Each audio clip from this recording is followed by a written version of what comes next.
ఉమ్మడి రంగారెడ్డి జిల్లాకు సంబంధించినటువంటి స్థానిక సంస్థల ఎన్నికలు జరిగే అవకాశం ఉన్నటువంటి అసెంబ్లీ నియోజకవర్గాలకు సంబంధించి ఒక రిపోర్ట్ తయారు చేయడం జరిగింది. తెలుగు 360 ఎలక్షన్ సర్వే చేయడం జరిగింది. స్థానిక సంస్థల్లో మీరు ఏ పార్టీకి ఓటేస్తారు అని. 2 సంవత్సరాల పరిపాలన కాంగ్రెస్ పార్టీ పూర్తి చేసుకోబోతున్న నేపథ్యంలో ఉమ్మడి రంగారెడ్డి జిల్లాకు సంబంధించినటువంటి స్థానిక సంస్థల ఎన్నికలు జరిగే అవకాశం ఉన్నటువంటి అసెంబ్లీ నియోజకవర్గాల్లో ప్రజల అభిప్రాయం ఏంటో ఇప్పుడు చూద్దాం. స్థానిక సంస్థల ఎన్నికల్లో మీరు ఎవరికి ఓటేస్తారు అని మనం చేవెళ్ల ప్రజల్ని అడిగినప్పుడు, చేవెళ్ల ప్రజలు 31% మంది ప్రజలు కాంగ్రెస్ పార్టీకి ఓటేస్తామన్నారు. బీఆర్ఎస్ పార్టీకి ఓటేసే వాళ్ళ సంఖ్య 36% అయితే, బీజేపీకి ఓటేసే వాళ్ళ సంఖ్య 20%గా ఉంది. ఇతరులకు 11%.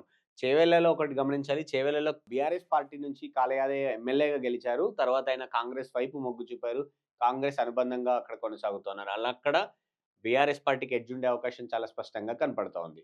నెక్స్ట్ ఇబ్రాహీంపట్నం నియోజకవర్గంకెళ్దాం. ఇబ్రాహీంపట్నం నియోజకవర్గంలో కాంగ్రెస్ పార్టీ ఎమ్మెల్యే ఉన్నారు. అక్కడ 36% పైగా ప్రజలు కాంగ్రెస్ పార్టీ వైపు మొగ్గు చూపుతా ఉంటే, 44% పైగా ప్రజలు బీఆర్ఎస్ వైపు మొగ్గు చూపుతా ఉన్నారు. 2% పైగా ప్రజలు మాత్రం బీజేపీకి ఉంటే, 15% పైగా ఇతరులు. అంటే ఇబ్రాహీంపట్నం నియోజకవర్గంలో బీఆర్ఎస్ పార్టీకి ఎడ్జ్ ఉండే అవకాశం ఉంది.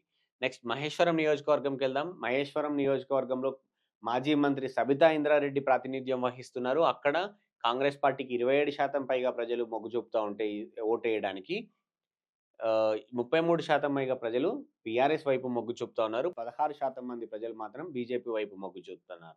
నెక్స్ట్ మేడ్చల్‌కెళ్దాం. మాజీ మంత్రి మల్లారెడ్డి నియోజకవర్గం అది. మల్లారెడ్డి నియోజకవర్గంలోని ఒక కొంత పార్ట్ మూడుచింతలపల్లి లాంటి రూరల్ ఏరియాలో స్థానిక సంస్థల ఎన్నికలుంటాయి. అక్కడ ఎన్నికలు జరిగితే కాంగ్రెస్ పార్టీకి 40% పైగా ప్రజలు ఓటేస్తామని చెప్తా ఉన్నారు.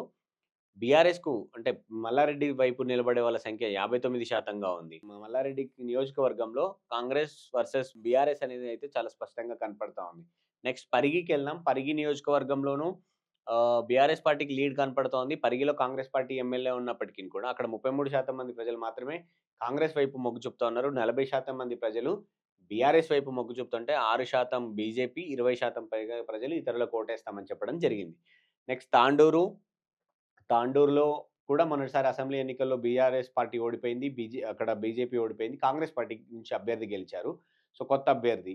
సో, అక్కడ తాండూరులో ఈసారి స్థానిక సంస్థల ఎన్నికలు జరిగితే కాంగ్రెస్ పార్టీకి లీడ్ ఉండే అవకాశం ఉంది. 40% పైగా ప్రజలు కాంగ్రెస్ పార్టీ వైపు మొగ్గు చూపుతా ఉంటే 33% మంది ప్రజలు మాత్రం బీఆర్ఎస్‌కి ఓటేస్తామన్నారు. 3% బీజేపీ, 23% ఇతరులకు ఓటేస్తామని చెప్పడం జరిగింది.